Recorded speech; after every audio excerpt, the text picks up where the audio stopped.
week on Red Dead Radio, he's seen Red Dead Redemption 2 and we're gonna talk about it! Yeah, I did. He's whole lot. I haven't watched him since.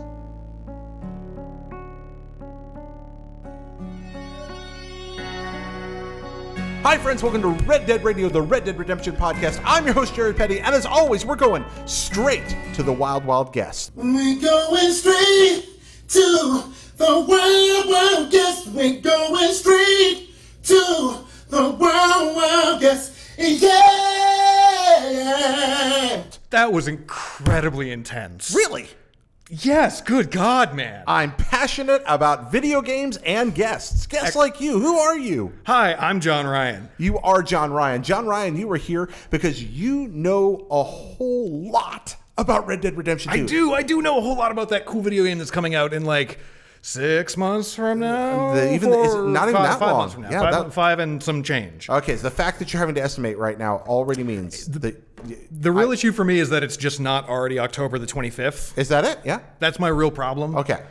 Is that I just can't have it now because it's like I've seen it. It's like that moment at the end of Scrooged where he's like, I know what it looks like. I've seen it and I want it and it can happen to you. But I don't have it yet. I can't play it. It's just like, it will be mine. Yeah, exactly. Oh, yes. It will be mine. Yes. I'm going to ask you, for Red Dead's sake, kind of lean in on this mic a little bit. You got to love right it. here. You got to love it. Oh, yeah. I can do that. Yeah, you can angle it up a little if you want. I don't want to do that. You don't want to angle that mic up? That's okay. I'll just talk normally. You're going to talk normally. I think that's right fine, there. yeah. Excellent. Anyways, I wore this fun hat because I had it in my closet, but it's all crushed and sweaty, so I'm going to take it off. You got to wear that on the subway in San Francisco today. I did, yeah. Did you feel like a cowboy guy? A little bit, and then I mostly just felt weird. Yeah, I'm good. You know what? I think it's good Stetson. Where'd you get it? I stole it from a friend of mine. Oh, okay. So it's not a product of... Hope you're not watching that. Sorry, Walker. And or Zach, I'm not sure which one of you I stole this from. Walker, Texas Ranger? He did also give me a duster. The eyes of the Ranger are upon you. That's very true. That's it. Ranger Trevette, R.I.P. Missed you, man. Oh, man. Wow. All right, moving forward here. So all chicanery aside, we're going to jump straight into Shootout, which is Red Dead Redemption news. Now, we keep saying to people, well, we're going to cover some more next week. We're going to cover some more next week. This is the news episode you've been waiting for because John Ryan, unlike most human beings on this planet... Yeah, that's a weird thing to think about. You've actually seen with my Red Dead 2 eyes. In action with your own eyes. That's such a strange thing to think about because it's always just like, you go to preview events and you're just like, oh, well, that's cool. Like, it's part of the job. Yeah. But in this case, it's like... I've seen things that maybe outside of people who work on the game itself, like outside that company, I think maybe 7 other people have seen with their own 2 eyes. Like, that's crazy to me. It's really exciting. That is it's 6 like, billion other people. And now you're going to convey that in sweet, sweet audio form. In nice, beautiful words. That sounds nice. You got to lean in like that. So hopping right in, John, you've seen the game in action. For IGN, you did part of the preview, right? Yeah. So myself and Daniel Krupa and Alex Simmons from the IGN UK team, we all went to Edinburgh in Scotland, which is where the Rockstar North offices are, and we went to get a super, super cool tour of their studios. It's this awesome, awesome facility where it was like being on when people ask you what the future is going to look like. I feel like that's kind of loosely what it looks like. It looks like Edinburgh? No. Edinburgh is old as hell, but it specifically looks like the inside of the Rockstar North Studios. Really? Okay. Yeah, it was I walked into it and it's like this huge open atrium. Anyway, it lean into the mic or I'll kill you. Jesus, fine. I felt like I was on Hugo Drax's base from Moonraker. Yeah. Like when I first walked in, I was like, oh, but there was cool Rockstar art everywhere instead. Okay. So anyways, so we get to go. We got a chance to talk to Rob Nelson, who is the co-head of Rockstar North Studio, as well as a bunch of other folks who are working on the game, like art team, animation designers, AI designers. Wow, got to ask all the questions. We literally ended up having a lengthy conversation with almost every department. Yeah, it was really, really cool. So what was the message they were trying to convey? And then you actually saw the game in action. Yeah, and then on top of talking to everybody about stuff, we got a chance to see. We got a 45-minute demo, which if you're not familiar with how game previews work, that's crazy long. Yeah, it's really exciting. And there's a lot of details about this on IGN.com right now. You can read through it.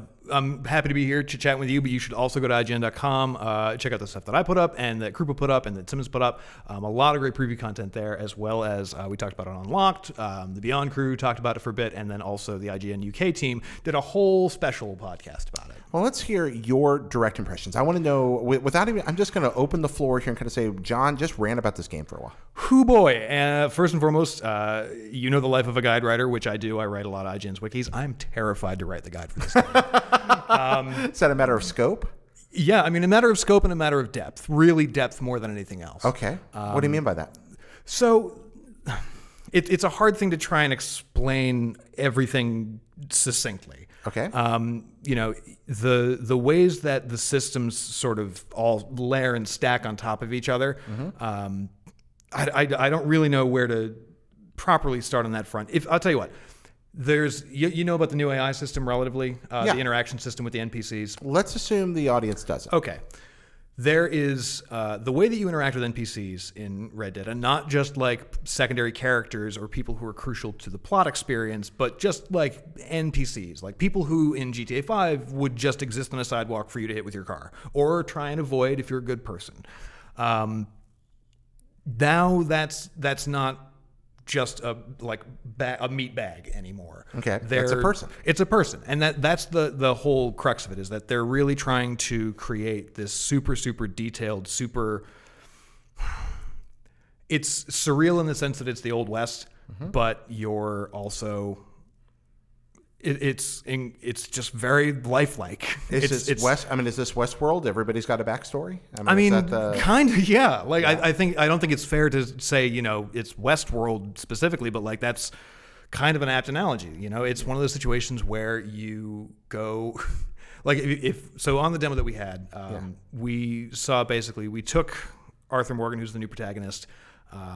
He got asked to go and hunt for some more meat for the camp, because the camp is running low on food. And so, you know, being a good dude, we happily obliged. Okay. And, you know, we ran into a few different people along the way who were just out in the world doing their own thing. And unlike most NPCs, they all have places they're going. So, like, if you see a guy riding along the street on a horse, you know, he's not just placed into that position on the world to exist so you can see him. He's going to a place. He's coming from somewhere. He's off there doing something. He has his own schedule. We talked about this on the show a couple of weeks ago. The closest I've been able to frame this is that scene in Jumanji where you're in the NPC's camp and they're all talking about the player characters. Have you seen this? The Jumanji rock movie? Oh, I thought you meant the original one. Okay, I was like, what happened? Where? No, the Jumanji with the Rock. There's NPC. They're in a video game. Yeah, I knew the setup for it. Okay, I should have gotten that through context. No, that's okay. There's a scene where the NPCs are all just in their camp talking about how to go after the heroes next, and it is kind of like that moment you've always wanted to look into, where you're like, well, here's what those guys are doing when I'm not fighting them. Well, and so that's the thing is that there's that now is them just living their lives. Okay. In every other game, like you see this a lot. I really enjoyed the new Assassin's Creed games. I liked Watch Dogs 2 a lot. But you see this in a lot of open world games where every NPC pretty much just exists for you to engage with. Yeah. You show up, you go to their little town, and then you save the world. And like other games have sort of done this okay and like made it a little bit more apparent that you're like a little person in a big world, but you're still the chosen one or the superhero of that land. And in this, you're just kind of some guy. Wow. You have this, you're wanted by the law, so there's that kind of ever-present danger of like, I can't get in too much trouble. Yeah. Because A, I might get killed. B, this might lead people back to my camp. I don't know if that's like a dynamic thing that can happen. I'm sure you could eventually lead cops back to your, or sheriffs or marshals, I guess, not necessarily cops. Well, whatever. The law. I'm sure dog. Law dog. Oh, no, come on now.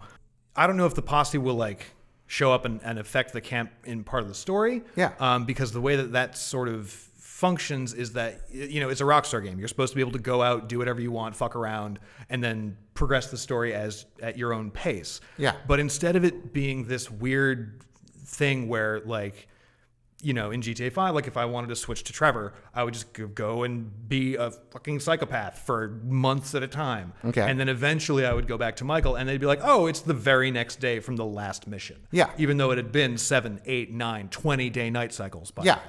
then. In this, it's more about sort of the abstract time in that sense. So like you'll go away for a while and you'll come back and your absence is noted. Things Like, are different.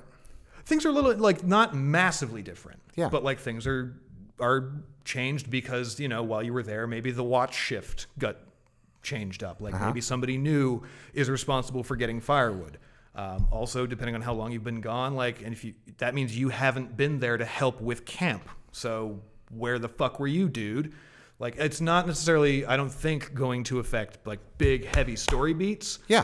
But it will have an impact, and you'll sort of create your own sort of contextual relationships with the people in the game. I like that idea that the world had moved on. I mean, what do you think? There's a game design challenge here. Obviously, they're trying something tremendously ambitious because this is pretty unprecedented. What do you think the challenges are going to be around creating a universe for gamers where they are not the center of the universe? Or at least they're made to feel like they're not. Because we're used to being the center of the universe. Well, I mean, and that's what I really love about this. I mean, I wrote a whole thing about this for IGN, that like the best thing about this world is that it doesn't give a shit about you. You don't matter. I mean, you do because you're the center of the story, and the developers have worked super hard to make sure that you can inhabit this world and have fun in it and explore it, and there's a lot for you to do. But I think it's super ironic that in order for that to happen, for you to have that kind of great experience, they had to make it so that it can't care about you. Wow. So that like the emergence of it is, you sort of showing up in this world, in this place where you don't necessarily belong.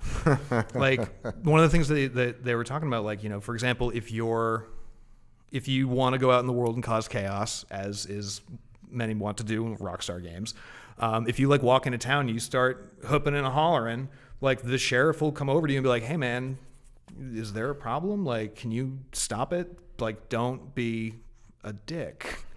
Wow. So backtracking all the way to where we started. Yeah. Sorry, everybody. That's okay. That's like sort of they're trying to change the way that you interact with the open world itself. Okay. So with Red Dead 1, it was very binary action. Mm-hmm. You had the red decision or you had the blue decision. The red decision was to shoot a man. The blue decision was to not. Like, that was basically it. Right. With this, there's gray area in the middle.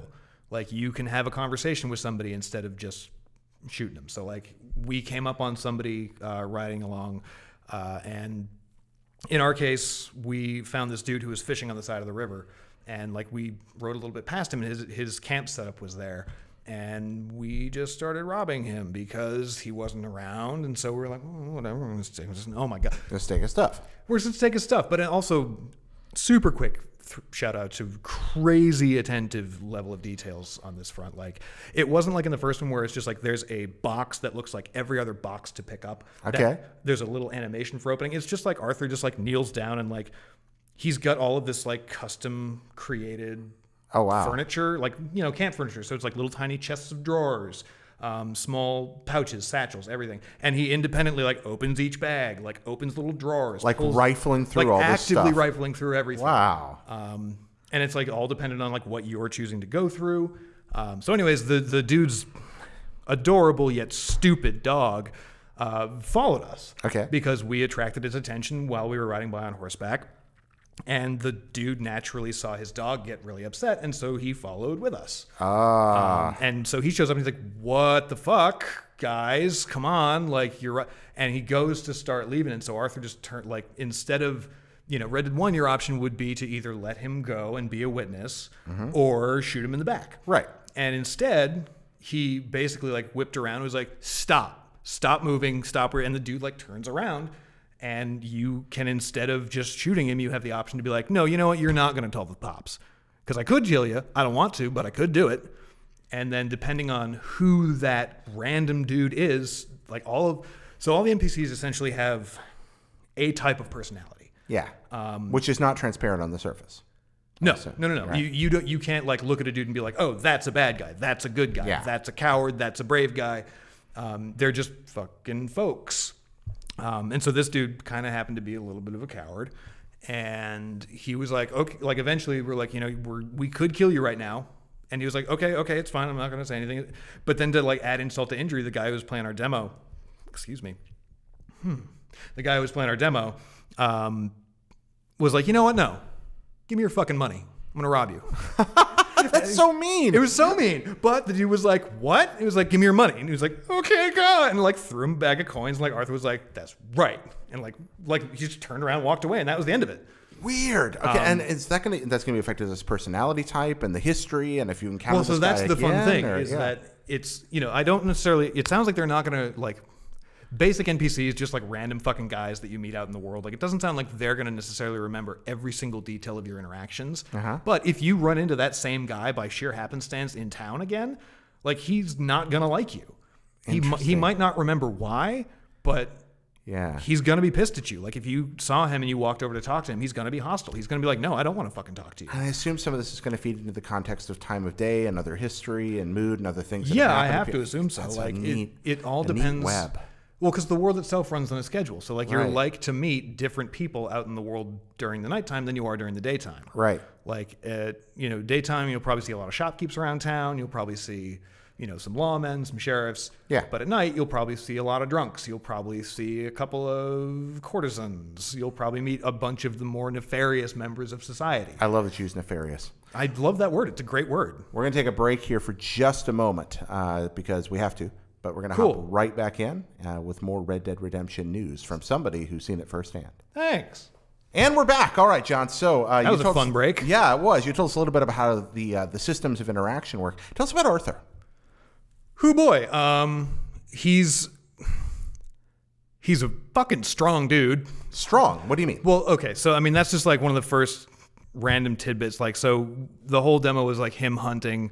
Well, not the whole demo. Like the first like half of it was him like out in the woods and trying to find something to eat. So he eventually ends up killing a deer, which is a really horrifyingly brutal thing to do. Really? But oh yeah. Like the bit in God of War, I assume you've all played that at some point, where the kid has to like stab it and he's like, don't be sorry, be better, finish what you started. Okay. It was the like most grisly version of that event that you could possibly experience. Like he like, so one of the, like a bunch of tiny little details kind of popped out at me through this entire demo. Like, in this particular case, I know I'm not talking about Arthur right now, but it's just a thing that I have to get onto. No, get it. That's okay. Red Dead's a game about tangents. You just it really is.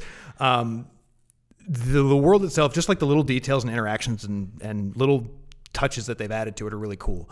So like in this hunting scenario, for example, Arthur comes up on like 2 or 3 deer from a little ridge, and instead of just like trying to take the right shot, he like and whistles at him, and all 3 of them are just like, like all look his way. Okay. And he fires off at one of them, and we kind of didn't kill it right away. Oh, you winged it. Yeah, and not in a good way either. So it like freaks out and like starts like hobbling away, trying to escape. And so we chase it up and over ridge, and eventually like you watch it kind of like slow down and slow down and slow down and then fall over. But as you walk up on it, it is like mewling and screaming, and it's like really, really horrible. Like real hunting. Yeah, like real hunting. And that's the thing where it's like, it is as, he walks up and it's like, I mean, it's spazzing the fuck out. It is incredibly visceral. And he just walks up, puts a knife through his ribs, and it goes. But it was just like, oh, I was very uncomfortable for a hot second there. Wow. And like in a good way. I appreciate when games make me have that sort of almost physical response to something. Yeah, yeah. So anyways, he kills it, and then since we need it for meat, when I say he's strong, I mean he literally just fucking deadlifts a 5-point buck over his shoulder and just walks away with it like it's a bag of flour. Did that feel unrealistic to you, or no? I mean that's the thing is like he's a big dude. Okay. His shtick is that he is Dutch Vanderland's like he's his #1 guy. Yeah, he's like Sergeant Major, right? I mean, exactly. He's his right hand man, his lieutenant. Okay. While Dutch is like the big picture guy.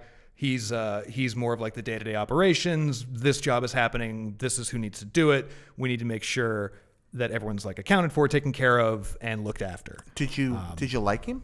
I did. Yeah, I did. Why did you like Arthur? So a lot of people, after that first reveal trailer dropped, the second the second trailer for the game, a lot of people were like, man, Arthur's a dick.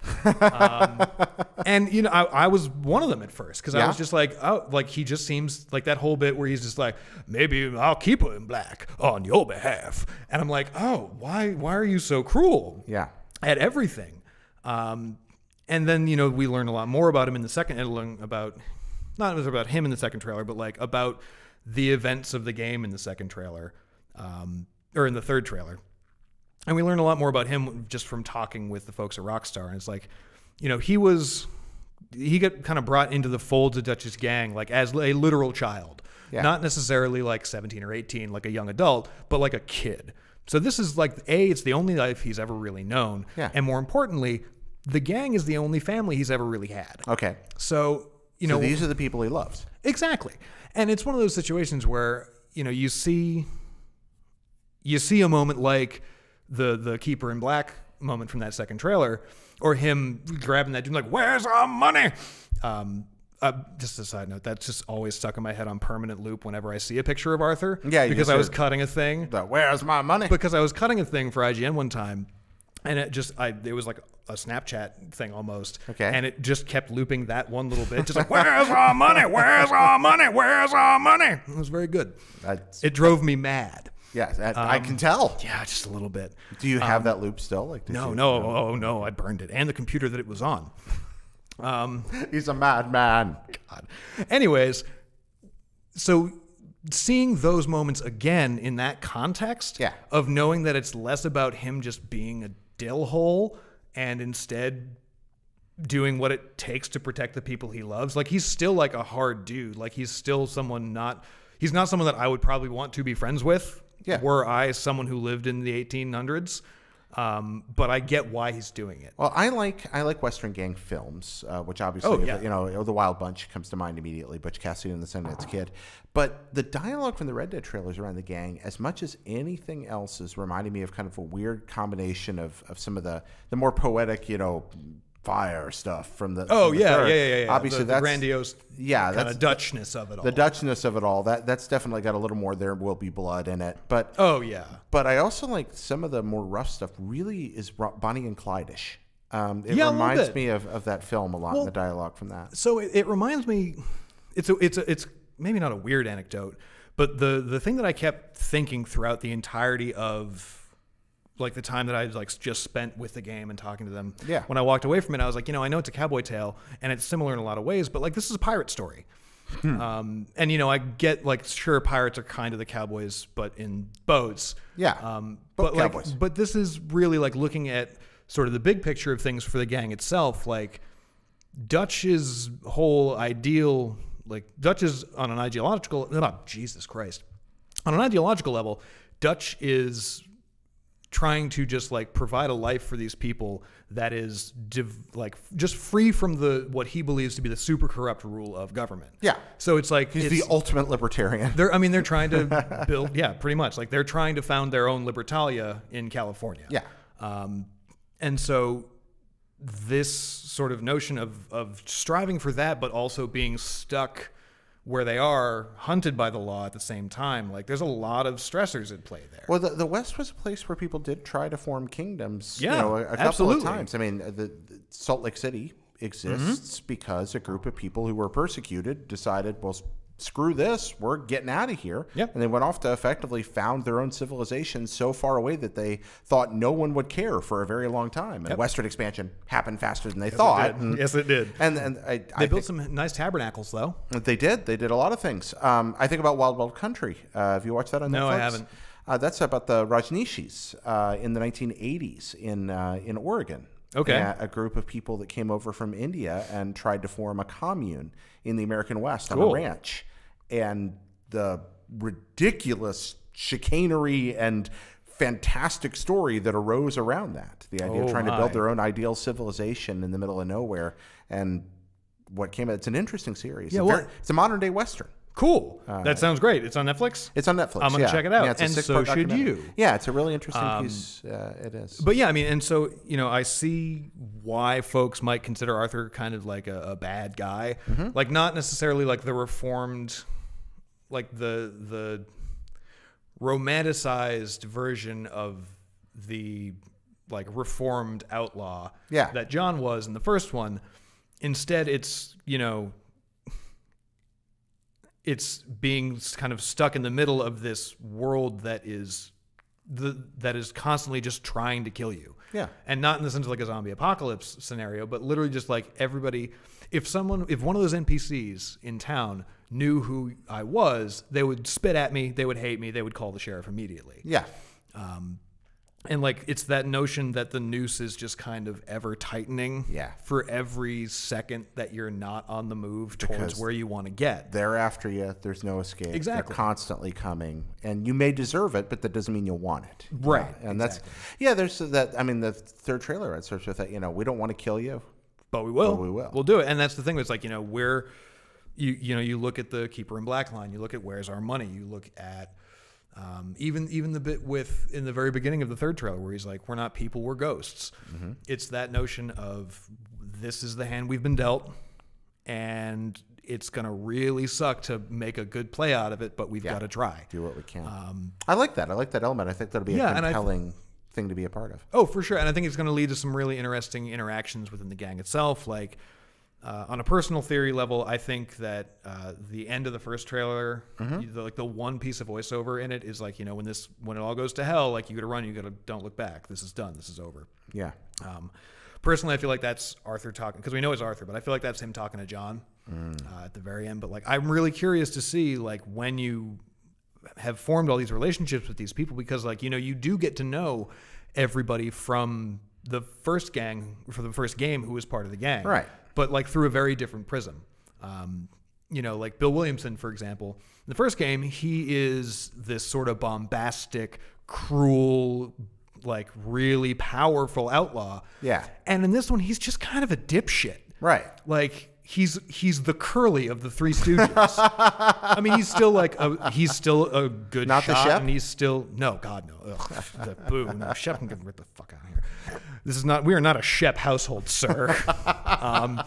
You know, I mean, he's not like a slapstick wacky character, but he's clearly not the smartest of the bunch. Yeah. And they all damn well let him know that pretty regularly, it seems. Like, you're just going to remind you of your place here, Bill. Right, exactly. So why do they keep Bill around?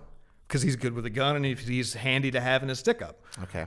You know, I mean, he was part of the mission that we saw was a bank heist in this tiny town of Valentine, in this area that New Hanover was the like section of the map that we were exploring. And so, we took Bill on a heist because Bill was mad at Arthur because apparently he had botched a job or something. Yeah. And there's this really great notion that kind of speaks to how Bill is kind of placed in the gang where, you know, he's going after Arthur, but he's like, you son of a bitch, like, why can't... What, like, you know, you did it, like, you fucked up, this is bad, like, you owe us money from this score. And Arthur's just like, man, it was just one of them things, well, I'm sorry. And Bill gets real pissed about it because he's just like, how come every time I fuck up, you know, I'm the village idiot, I'm the town drunk, I'm the bane of existence, I'm the dumbass, but when you fuck up, it's just one of them things. And like, you can see everybody in the group around him be like, well, until one guy's finally like, I mean, look, it's kind of a bad double standard, Arthur, like, come on.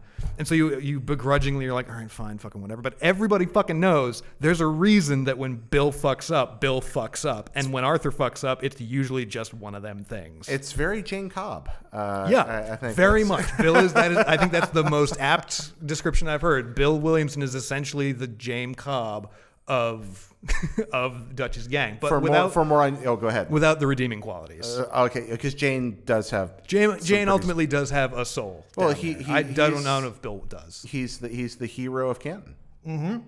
The man they call Jane. Yeah. For those of you who have no idea what we're talking about, watch one of the best westerns ever, set in outer space, Firefly. It's very good. It is. It's spectacular. You're starting to talk about the gang. That was going to be my next question. Anyway, Let's keep leaning in. What can you tell us about the rest of these characters? I'm very curious about Sadie. Sadie Adler? Yeah. So Sadie, I mean, I don't know a whole lot about her. Okay, we haven't learned much yet. No, we haven't really learned a whole lot about anybody except for, you know, Dutch, Arthur, and then the few folks that we know from the first game. Okay, so we got Bill. Oh, and Hosea, the old man who was telling that story in the third trailer. Well, tell us about Hosea. I mean, there's not much to tell between...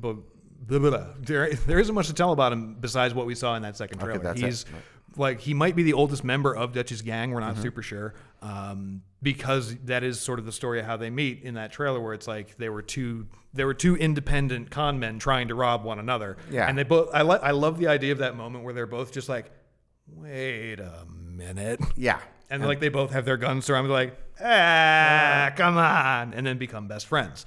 It's kind of beautiful. I don't necessarily trust that Dutch considers Hosea his best friend, but I super believe that Hosea thinks Dutch is his best friend. By the way, I feel like if push comes to shove, because there's also that shot of them in the third trailer where like everyone's in that like what looks like kind of a mountain cabin in the dark, and everyone's like cold and clearly pissed off. Yeah, and there's a lot less of them than there was in that first shot in the woods. But like Hosea is the one who's like right next to Dutch, and like even Arthur's giving him some side eye, like, oh boss, you kind of fucked up here. But Hosea is just like right there. Like I feel like that's gonna go real bad for Hosea real quick someday. Like, well, there's a big old cast in this movie of people who kill for a living, or at least rob for a living. Thing. And this is most of these folks are not going to make it out of here. I think we can assume that, right? I mean I have a very strong assumption that Arthur's probably not going to make it out of this game alive. You know, I've wondered about that, because John died when we didn't necessarily expect him to, and I wonder if Arthur will live. I would love to we see expect that. him to die. I would love to see that. There's a part of me that wonders about that. You know, I have a very strong sneaking suspicion that maybe Sadie will live. I really hope Lenny will live.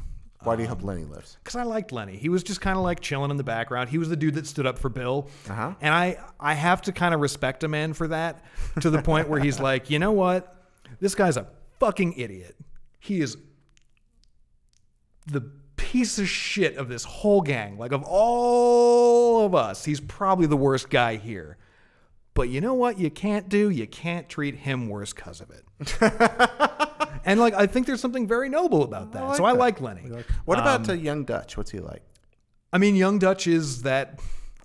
He's not young. He's middle-aged. Younger Dutch, yeah. I think when we see him in Red Dead 1, when the original Red Dead, I think it's a miracle that his hair is still as black as it is. Okay. I think young Dutch, you know, we saw a little bit of him in the demo that we played, but I think most of what we know about Dutch we've seen in the trailers. Yeah. And that is, you know, it's that notion of sort of a pirate crew is, I mean, he's clearly the captain of a ship that has the entire British Navy after it. Yeah. And he's trying to figure out a way to make it back to freedom without everyone, you know, getting killed. Yeah. And it's that thing of like, you know, we know a lot about him already from the end of the first Red Dead, where he has those moments of like, you know, I've fought for my entire life. I can't change. The world is changing. I cannot change with it. Yeah. And it's interesting to me, I think, because we see him having accepted that in the first Red Dead. Yeah. And I think in this one, we're going to see what breaks him. Okay. Because there's that moment in the first one where I think it's when John catches Javier down in Mexico. And, you know, someone's like, oh, come on, man, you're not going to shoot me. We were bros. We're brothers. And John's just like, well, yeah, we were brothers until, you know, you and Dutch went crazy, and then family didn't matter. And everything we've seen of Dutch in both the demo that I saw and in all of the trailers so far, nothing about that seems crazy to me. Like, sure, there are more calculating sociopathic kinds of crazy that can be, you know, very like madness bubbling below the surface. But I think that we'll see Dutch get a little more, mad as time goes on. I think like as that noose tightens and as things get more and more dire as they go on, I think we're going to see Dutch go from that sort of, you know, that cold calculating guy who we saw in the second trailer where he's like, do you have my back? And they burned down a plantation house to, you know, I think we'll go from that dude to a guy who's very much desperate, trying to not just survive, but also to keep control over the small group of people that he has clustered around him, because I don't necessarily know if he knows how to survive on his own. Because, I mean, look at what happens between 2 and 1. Like, you see, you know, I have no idea where the actual story will take him, but like, you see him go from however many of those people in that cabin live to having bailed on that whole idea. Yeah. And then tried to restart it with a whole crew of newly recruited folks. Right. Like, I don't know if this is a man who can, like, not only survive in this changing world, but also just, like, be alone or not have control over other people. He's got to be able to do that. Yeah. And I think that's a really interesting thing, especially with him and Arthur, because Arthur, like I said, the gang's the only family that he's ever really had, and like Dutch is. I think it can sometimes be taken as sort of a played out trope, but like Dutch is very clearly a surrogate father to him. Does he collect orphans? I mean, you have John. I'd assume as much. Arthur, he's not necessarily like a Fagin type or anything like that, but like I feel like, young, susceptible men and women who don't know their place in the world. Like if Dutch gives them a place and says, "Hey, I can give your life meaning if you come and work for me." Like that's a totally real thing. Like that still happens today. Yeah, absolutely. No, I think it's a really.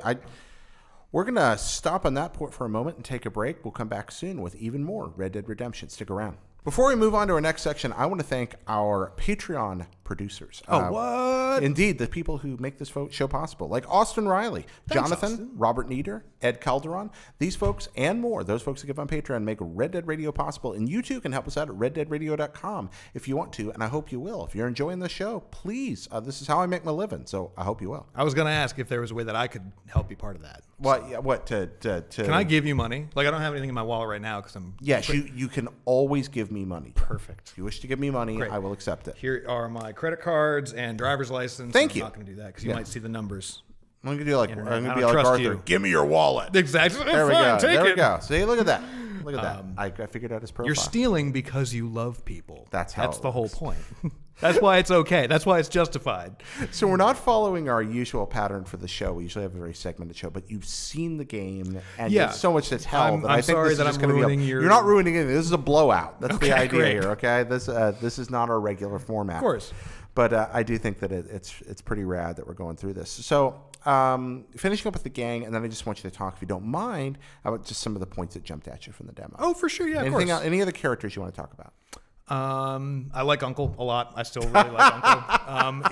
And here's the thing, like the first time that like we ran by Uncle, I was just like, oh, that's Uncle, cool. And then he opened his mouth and I was like, that is Uncle. Yeah. Well, because Uncle in the first game is just like, he may as well be like Prospector Pete. Yeah. Where he's like, you can't understand a word he says. He's just like, bing, bang. He's like the boomhauer of the gang. Yeah, absolutely. And he still very much is. Like, I'm sure that there's a lot more to his character in this game because he's younger. He'll be forced to interact more with people. But like the only interaction that we had with him was like Arthur walked by him at camp, and Arthur and what the hell did he say to him? He was just like, "What's up with you?" He like kind of like he was like passed out on the ground and like sort of like drunkenly like sits up. He's just like, "You okay, Arthur?" And Arthur's just like, "I was till I saw you." He's just like, "Oh shit!" And it's like, yeah, so Uncle's Uncle. But then he just starts like grumbling completely nonsensically, just like rag him, gang. That is very Boomhauer, right? Yeah, absolutely. I'm really curious to sort of like learn more about these folks. Like, because it's only 12 years before. I mean, it is a long time in the past, but it's not like half a lifetime. Or no. I mean, it's enough time has passed that someone like John can learn a bunch of life lessons. Yeah. A decade is a great amount of time to learn some shit about yourself. Yeah, it really is. Ask anyone who's turned 30. God, I know, right? Or worse. No, it's fine. It's fine. Don't even think about it. No, so like we see like a young Javier. We see him in a couple of the trailers. He was in the demo that we saw. Yeah. We didn't talk to him or anything. He was just chilling at the campfire, just playing guitar. Okay. There was this other guy, Sean. Okay. I say Seamus because he was Irish as fuck. Okay. You mean just in like the accent sense, or the I mean in the sense like if I told you like, tell me about an Irish person in the 1800s. Tell me about an Irish person in the 1800s. I'm not going to do that. Okay. Every stereotype about them you could possibly think about, that is Sean. And I know it's bad to just be like, oh, that's an Irish guy. He's a drunk with red hair and he gets into fights. But like, that's fun. Okay. The first time we met Sean, he was telling the story about, I think it was the first time he met Dutch. Oh. And he was telling the story, and it basically boiled down to he was very drunk at a bar, picking a fight with Dutch and his friends. And Dutch was essentially like, what are you going to fucking do? Shoot me? And Sean was like, fuck yeah, and like pulled out his gun and like pulled the trigger 3 times. but it was empty because he was so fucking wasted that he didn't even notice when Dutch like took the bullets out of his fucking gun. Oh, okay. So, but he did draw on him and try to kill him. Oh, absolutely, he did. Oh, that's amazing. And so it's like seeing those little relationships that will kind of come into play. Like, how do you go from, oh, this is a guy that tried to kill me, to, oh, you're an active and participating member of my convoy family. You want to see how that works? Yeah, I really, really am. Seems like there's tons of lore in this. Yeah. Well, it does. Just a lore-heavy game. And lore-rich games are intriguing. I mean, there's always been a lot of lore in Rockstar games. And GTA 5, which is very much the direct predecessor to this game, not just on a technical level, but on a storytelling level, there's so much lore that it's become a hobby for a lot of people. Yeah, oh yeah. I mean, digging through and finding what's hidden in there. Excuse me. I mean, how much Bigfoot chasing did you do? Oh my God, too much. Too much. But I wouldn't necessarily call that kind of stuff lore. No, what I'm thinking about more is are the little things that connect to other tiny things. Yeah, exactly. That connect to other tiny things that tell a story. And Rockstar's really good at that. You'll find little tidbits of narratives that you would never even know were in the game if you don't. Well, it sort of comes back to pieces. it's the way that they just build the worlds in general. And I told the same little anecdote on Unlocked. So if you're listening to that too, I'm sorry you're going to hear it twice. The way that they discuss building the worlds that they build in is super fascinating to me because it relates directly to that, where the process is essentially like they start with a single rock, like just like a couple of pebbles in a texture model. And they say, okay, these rocks, does this rock look good next to this rock? Cool. How do those rocks look next to these piles of rocks? Okay, how do these piles of rocks look next to each other to make a driveway? Cool, great. They look good, awesome. How does that driveway look next to that house? How does that house look next to the house next to it and the next house next to that? How do those three houses look on this street? How does that street look in this neighborhood? How does this neighborhood look in this block? And so on and so on and so on. You're almost describing geometric fractals there. That's very kind of. That is sort of a way to look at it. I'm not particularly good at math. But that's really interesting, though. This idea of that same general shape manifesting itself in congruent ways again and again. Well, it's not necessarily exponentially larger. Yeah, and that's the idea, together. where it's making sure that everything properly fits together. Because as random as your encounters throughout this world will be, because obviously, like, one of the great draws of Rockstar games is that emergent gameplay. Like, what will happen when I do run into a group of bandits who want to steal the deer off the back of my horse? Like, I could totally just be like, no, fuck you guys, bang, bang, bang. Or I potentially now could say, you know what? Fine, fucking take it. I don't give a shit. Or you could try and potentially, I think, like, negotiate with them. And depending on their personality types, like, maybe you could talk them out of that situation. I like that. I like the thought a lot. I think I'm really going to enjoy seeing how those interactions play out. I enjoy that. Oh, for sure. Me too. But the thing is, though, like, tracking a little bit back to that design element, like, even though that's like kind of the real star of the show of many, many Rockstar games, the world itself, like, even those random people that you get to interact with, everything is that level of, like, manual curation and, like, taking the time and the care to actively design each and every piece. Like, we talked to them, there was a team working on horses for like 5 years. Yeah. Like, literally, it took a guy 5 years to make a horse's ass. Like, when we were there were dudes making little tiny rocks, like not big whole mountain pieces. To be fair, I spent the last 5 years making a horse's ass of myself. Look, we all have done that. But I mean, in this case, actually animating and painting on the ass of a horse. Yeah. God damn it. No, you have made a horse ass out of yourself. Oh, definitely. You've been doing very well for yourself. But we've got people doing a lot of manual curation. That's the thing. That's the thing. I was playing Red Dead 1. There's so much of that love and care even in that, which is it's a much more technically primitive product. But just something I'd forgotten when I sit around and play poker, that people are just going to drop hints about missions in the middle of the discussion, or I'm going to pick up dialogue from the other room through the wall, slightly muffled, and the door opens, it gets a little louder, and I'm picking up things. And it's not just throwaway dialogue; it's it's part important. of this world. Yeah, and that's the real thing. Is it's not necessarily like important quest-giving dialogue, because if it was, you'd have to be in a mission cutscene. Right. But it's not. It's just like this thing that you can potentially overhear and then hear them go on. Yeah. Like, the guy that we robbed, for example, that fisherman. Yeah. If we wanted to, we could have just, like, pulled up next to him and just potentially had just a conversation. And then, like, when he was done fishing for the day, if he pulled in 3 or 4 trout, he'd theoretically get back, go to his camp. When he was done camping, he'd pack up camp, go home, and we could follow him home and, like, meet his wife, meet his kids maybe. And I'm super curious to see just, like, and this is the thing where I'm terrified to write the guide, like I said, because I don't know how deep that rabbit hole goes. You know, I don't know if it's going to be you can have instant personal interactions with them in like, and those conversations when they end, that'll be it. Or if it's going to be sort of a Westworld scenario where like everybody potentially has a quest chain. Yeah, I'm wondering if there's a terrifying geometric web here. I don't necessarily think things are affecting it. I think even just looking at a hardware level, I don't think that's possible. Like this is it. When they told me at the end of the demo that it had been running on a baseline PS4, I didn't believe them. Yeah, well, but don't forget when GTA 5 came out on but and that's the 360 thing, where PS3, it's like, I didn't it looked like believe it come from outer space. Exactly. Yeah, and that's the crazy thing too, is like you look at the trailer shots, everything in that first reveal trailer, all of those really beautiful landscapes, like yes, it's shot with a cinematic camera in the game, but that is still in the game. That's what that looks like. You know, that sequence where Hosea in the third trailer is talking about stuff at the camp, you can walk right by that. Like, that's not a cinematic. That's not a thing where you sit down. Well, there's been a lot of talk about not seeing gameplay. So is your walk through the world, does it look that good? Yeah. Yeah. It looks beautiful. I mean, you know. I'm not surprised by that at all. No, it looks despicably good.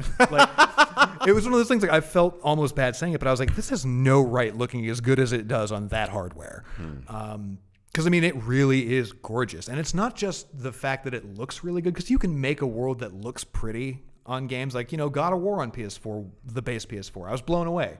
Like when we did our graphics comparison about the PS4 versus the PS4 Pro, they looked almost identical aside from the frame rate. And I was like, holy shit, that's great. I'm really glad to see the PS4's hardware getting used like that. But in this case, it's not just how pretty it is. It's also how, like, the nitty fucking gritty details. Like, expound. So Arthur's clothes, for example.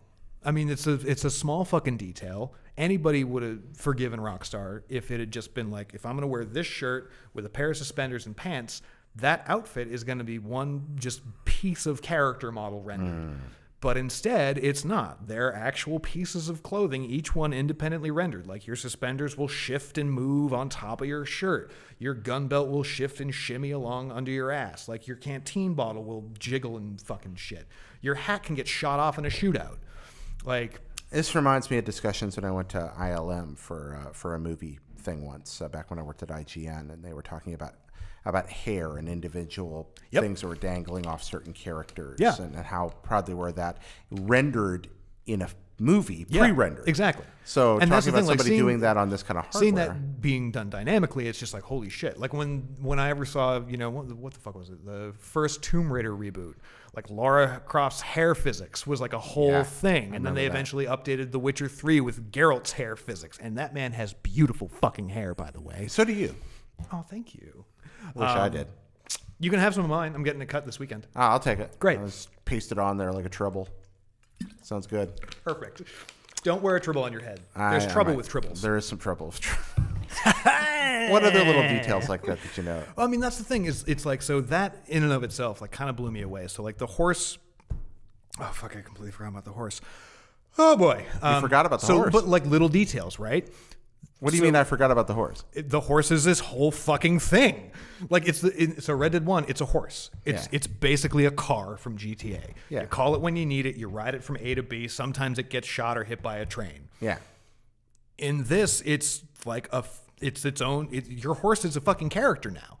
Like, you have to create a bond with it. Like, the horse that you start the game with, you'll probably have a better bond with than one that you'll just go out and fucking lasso in the woods. Okay. And as you build that bond, you know, you are in better and better control of it. The relationship that you have depends on how well that horse functions in combat, for example. Okay. So, like, if you get into a shootout with a horse that you just lassoed, odds are, like, the first couple of gunshots that go off, it's going to get spooked real quick and going to bolt and either throw you or take you with it.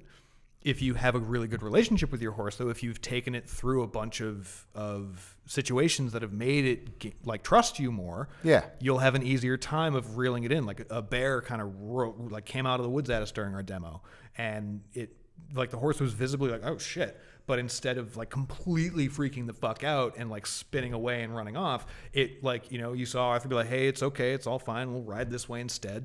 And the horse was just like, oh, okay, well, you got I'm this. gonna be all right. That's Okay, fine. so it's not just like GTA 5 where you could steer the car a little better later in the game. Right. No, this is an entire thing. Like Okay. Rob Nelson, the co-studio head at Rockstar North, was telling us the story. And you can hear about it in a couple of other spots that we've written about too. But it's a great fucking story, so it's really good. Where it was like a year and a half, 2 years ago almost at this point, and he was riding his horse and it got hurt out in the desert, like away from town. Yeah. And he thought that he had the stuff on him to fix it, but he didn't. And because when your horse dies, your horse fucking dies. That's it. It's dead. Like it's gone. dead. You have to start. Perma-horse death. Yeah. Confirmed. And you- Perma-horse death confirmed.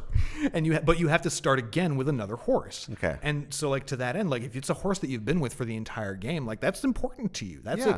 that's almost a friend. Yeah. It's like dog meat in Fallout. Yeah. Only it can die. Yeah. You actually care about this creature. Right. And so like he rifled through his bags. He realized he didn't have the medicine to heal the horse. And so he's like, shit, okay. There's a town like a couple miles that way. I'm going to run there. I'll be right fucking back. You stay alive, horse. And he hoofs his ass all the way to town. He gets the shit that he needs and he gets back and it was dead. Oh. And that's the thing where it's like, it's not just that like, shit, now I don't have a horse. It's like my horse died alone in the desert without me. Yeah. Even though I tried to save it. But because it was an early super alpha build, he pushed the whistle button and it like bloop, it popped back up. And so they were like, this is bullshit. That ruined that whole super cathartic moment. And that's so telling like, them a lot about how they wanted the game to exactly. turn out. And then they're like, okay, you know what? We definitely need the horse to stay dead. No, that's wonderful to hear. I mean, that shows, and this is unsurprising, but it shows that they really get what worked about the first game work so well. Greg Miller was telling me a story about, you have to go on that mission in Red Dead 1 where you encounter the old man that's talking about his wife, and you go into the cabin and she's dead. She's a desiccated corpse that he's gone mad and he's living with. Greg played as a total white hat the whole game. And just where's the fun in that, Greg? goody two shoes. And that's very he met fun. this sad old man alone. And he said, for the only time in the game, I went outside and I kind of looked out and I thought, and the only time in the game I put the mask on. And I walked back in and I shot him in the back of the head. And I rode away, put him out of his misery. Yep. And that was Greg's story moment. Yeah. That wasn't part of the script. These games do that better than anything. They really do. And it's good to know that's designed. We forget because it happens. We forget you have to design that in. And that's that the those thing, are where it's like those moments are, it's like I was saying, like it's built to be, the world is built to be indifferent towards you, but in creating that indifference, it's what makes it so special. And that's a beautiful dichotomy. Yeah, I really, really like it. It is hands down my favorite thing about the potential that this game has. Yeah. Obviously, like I haven't played it. I don't know how deep any of these particular systems go. Like, it is still 5.5 months away, but hot damn. Yeah. Well, they've am been I working on it curious a to see long time. They've got a great track record. Yeah. Everything here is incredible. This is what I want to hear about this game. Oh man, yeah, for sure. It is very much a video game. There's stuff we didn't get into. Very I would much be a video happy to come back, or we can keep talking now. I don't give a shit. Yeah. What else you got? Oh fucking hell. How long is this show supposed to be again? Oh yeah, that's a good point. We are pushing out to the boundaries here, and we still have another segment to get through. So, God. All right. Well, I'll tell you what. How about I come back in a couple weeks? how about you come back and we talk about this again? Right. I like this plan a lot. Ladies and gentlemen, thank you for watching. We are going to move forward with the next segment in just a moment. Be right back. Perfect. So during that break, we decided John is definitely coming back. Okay, that's good. absolutely happening. We're gonna have a part 2 of I've Seen Red Dead Redemption with John Ryan. Great. We'll have a Red Dead Blowout Part 2. Yeah, we're gonna do it because it's just too good not to get into. I'm so excited. We do have a few other little parts of the show we got to get through real Perfect. quickly. First off, we've been playing on the trail where I've been playing through Red Dead 1. Oh, good, And 'cause you people know are what I've playing also along. been doing? Well, that's what I I've wanted to also ask you been about. playing through Red Dead. So rather than hear my chronicle of playing through Red Dead 1, I want to hear about what's been happening to you as you revisit this game for the first time in ages. What's it like for you? So I got back from my demo about 8 weeks ago, and I immediately was like, I have to fucking play Red Dead. Holy shit. And I started to play the story mode for a little while. And I realized that I still had a game save from the last time that I restarted Red Dead when it first dropped on Xbox One backwards compatibility. Oh, like you in had your save. Like 2015 or 2016 so or something. you played it when it popped back into compatibility. Yeah, so I started replaying it. So I played nice. through about the first probably 2/3 of that game like 2 years ago. So you're hopping in fairly late. Well, so what happened was I got in, realized where I was, and I was like, well, so I was like, okay, I'm right at the part where I just ran into Dutch in the bank for the first time. Yeah. Where he's like trying to rob the bank. He kills that teller, and then the Edgar Ross and some other, I forget the other guy. What the hell's his name? I don't remember. Fucking Bert to Edgar Ross's Ernie. Right. You're ahead of where we are in the game anyway right now. So okay, just go perfect, ahead. great. Yeah. So anyways, I'm not going to go too far ahead because I was like, okay, this is fun, but I kind of forget what got me here. Yeah. And I don't want to go back and play through, because there were like 4 or 5 times in the last 6 years that I've just restarted Red Dead because I should play that again. I should play that again. So I've played the opening to Red Dead Redemption probably about 5 fucking times in the last half decade. So I said, you know what? No, it's okay. Fuck this. I'm going to see what's happening in Red Dead Online. Oh. And you know what's a fun thing, Jared? What's that? The servers still work. No kidding. And you know what's a funner thing? What's that? They actually are stable now. Or stable-ish. Okay. When it first launched on backwards compatibility, I was like, oh, fuck, yes, Red Dead Online. And it was broken. You couldn't get into any games. Like, and even if you did, it would be that thing where, like, you just see a dude and he's just flying the fuck away into space, or like glitching out to the point where like his body map paints over an entire town. It was ugly. It was bad. But now it is not perfect. Yeah. Like there's definitely, like, I ran into a couple of cheaters for sure. Yeah. But you can still feasibly jump in, start a private match with a posse, get a group together, go take out gang outposts. So I've been playing Red Dead Online for the last like 3 months. And it is fucking delightful. And why haven't we played together? Okay, why? Because that's a part of the game I never got as into. Oh, it's so good. It was not. I mean, I'm obviously familiar with it, but it did not draw me in as much. So we'll have to play together. Please. And that's Oh my the God, answer. please. Yes, play let's together. do that. Okay. And that's what we can talk about the next time we're here. I love that. Absolutely. No, I mean, that's the thing where it is, to me, that was like, because GTA 4 Online, you could opt into a free roam mode, but you had to actively choose it. Yeah. And with Red Dead, that was the first iteration really of what we saw turn into GTA Online. Yeah. Where you don't load into like a menu and pick what you want to do. You load into the world and then you go from there. You're kind of just in there, and now you're going to figure out what thing you want to go. Exactly. There's plenty of instances, but there's also that constant. Right. Like you can start team death matches, you can start PvP, you can start racing Hot Wheels cars in the sky. Exactly. Yeah. So I've actually been playing a lot of Red Dead Online, and it is still really fun. Like the only thing that I wish that had been added into it when it first launched, that I'm just mad personally because I'm a real dick to other people, is that you can't lasso folks. Oh, okay. That's the one. You want to hog tie somebody? No, I want to lasso him and drag him behind my horse. Oh, okay. I want to ass haul him. Because you can't keel haul him, you can't road haul him. So I feel like with the ass of my horse behind me, it's an ass haul, right? Is that how it works? I don't know. I assume. I don't know the nomenclature. I think technically it's road haul. It's a road haul? Okay. Or path haul? Keel hauling. When I finally came to understand what a true keel hauling was. Oh man, it's terrible. That's the most awful thing in the world. The fact that it was designed to pull you under the boat where the barnacles were on the hull and tear your skin off. Oh yeah. Oh no, that's not like a pleasant, like, oh, that's a fun way of punishing someone for a minor crime. It's no, we're gonna fucking kill you and it's gonna hurt the whole time you're dying. Yeah, that's just the worst thing ever. Yeah, it's really terrible. Anyways, I really hope to see, because we know there's going to be some kind of online component to Red Dead Redemption 2. I would be surprised if it wasn't rolled out in a similar fashion to GTA Online, where the single player drops and then like 2 weeks or a month later the multiplayer drops. But I have no. And then it keeps iteratively growing. I mean, right, exactly. Because that's the thing about GTA 5. It's you talk about your support. New modes, new things to do. I mean, that game has evolved to the point that it blows my mind, honestly. Like, I got a chance to sit down with Imran Sarwar, who I believe that's how he pronounces his name, and I'm really fucking sorry if that's incorrect. He's the content director for GTA Online, and GTA Online is kind of my beat at IGN. Like, you remember the days we used to get updates every week? We still do. And so, I had to pull him aside and I was like, Jesus Christ, man, like, how do you people do it? Because it's one of those What things. did he say? She's just like, well, we like it. It's fun. Yeah. Like, did they ever sleep?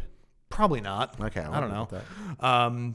But it's one of those things where, like, you look at all of the content drops that they've had, and like not just like new cars here and there, but like almost every 2 or 3 weeks, like a brand new mode, like a whole newly designed game mode, like the Doomsday heists, the big proper like content drops with like new mission types, new multiplayer modes, and new vehicles, and like whole fucking new mechanics. Oh yeah, that's what I mean. I think the part where it rolled over for me, I always thought it was amazing, but when they were just like, and by the way, you can create your own stuff. Oh yeah, the content creator was fucking that great. was incredible. And then the second one of those was like, and now Hot Wheels cars in the sky, everyone. Right, and now it's just like, you know what? No, fucking, we're just gonna go completely like the shark is over the tank at this point, like, or the bike is over the shark. And tank. I was all about that. I mean, that's yeah, it. It's like, yeah, it's kind of nuts. So with GTAO, what becomes possible in the future? Right, not GTAO, GTAO, like, pardon me. But no, that's the thing. Like looking at what came out of GTA Online, like even though they did admittedly have a rocky start, like, and they're very self-aware about that. Like, I doubt they could not be. They gave themselves a fair bit of shit for the initial launch of GTA Online, and I think that they've admitted that publicly. So that's not too untoward of me to say.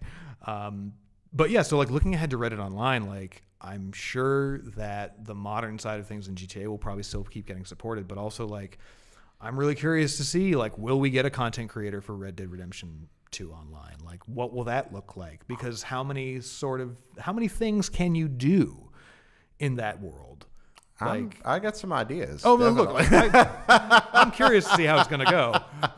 But like, just from the technical limitations alone, like some of the most interesting game modes in GTA Online are due to Harrier jets and submarine cars. Like, you know, I would love to see something like an Undead Nightmare come down for it, where it's like, you know, either zombies are fun or like take the fucking, like lean into the Westworld comparison, like have it be fucking pirates and cowboys and robots. Yeah. Or fucking do the Harrison Ford thing, fucking cowboys and aliens. Oh, that works too. I would love that. Because we know aliens are a thing in the GTA universe. Exactly. So why can't they be? And they're the same universe. Yeah, exactly. We know that too. Yeah, because John Marston is a granddad. Yeah, you can choose him as one of your ancestors. Even though I think that that's more of a fun nod in GTA. Well, so here's why I say that. Because San Andreas is supposed to be California. And in Red Dead 1 and in, I believe we've heard it in trailer 2 or something from that. But like in Red Dead 1, they reference trying to get out back to California. Like, and so I don't know whether those two are actually the same. I was won over when I went. Is it Michael's library or Franklin's library where Red Dead Redemption by Marston is one of the books on the shelf? Oh, I didn't even notice that Easter egg. Wow. All right. Well, then I guess that's in the same universe then. Yeah. Never mind. I'm a fucking idiot. There's a Red Dead book by somebody called Marston on one of the shelves. Fucking love that. Perfect. That's great. Well, so you got it scooped here, guys. I'm a dumbass. Nonsense. I think you know a little bit about this. So, like, we're talking about expertise for a minute. This guy really does know that universe better than I think almost anybody outside that company. Thanks, buddy. It's only because I've had to throw myself headfirst into it for the last like 6 months. Yeah, we used to work together on GTA, and now you're here doing the Red Dead beat full time. I mean Red Dead, GTA. I mean, I still work on a handful of other wikis and projects. Like I'm working on Fortnite and stuff right now. Right, but this is going to be when this drops. I was saying this to some other guys last week. Like this might be the first time, maybe ever, that we get the entire in-house wikis team working on a project together. Yeah.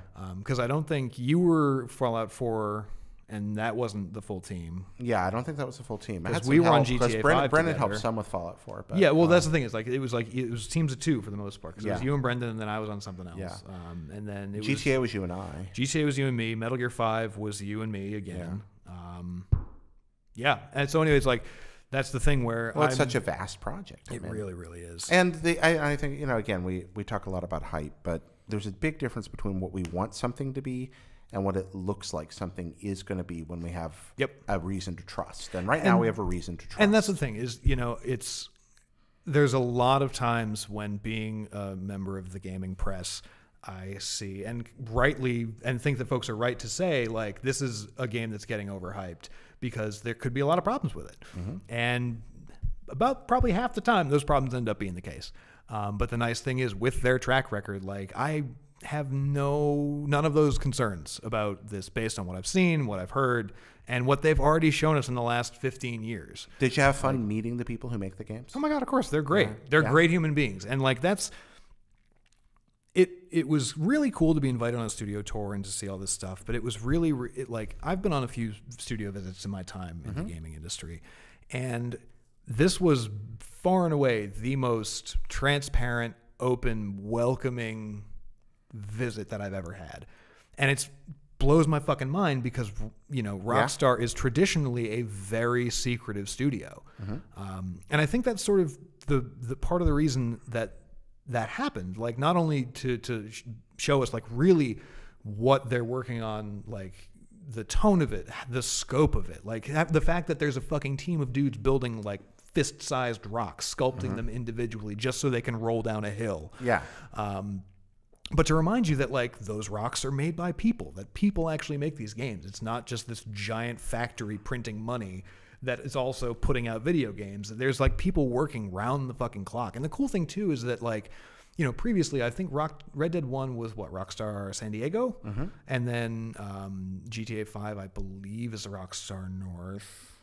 What, GTA 5? Yeah. I don't remember. Pretty sure it's Rockstar North. But. Yeah. But so Red Dead Redemption 2 is just Rockstar. Yeah. It's not, Toronto. It's not North. It's not San Diego.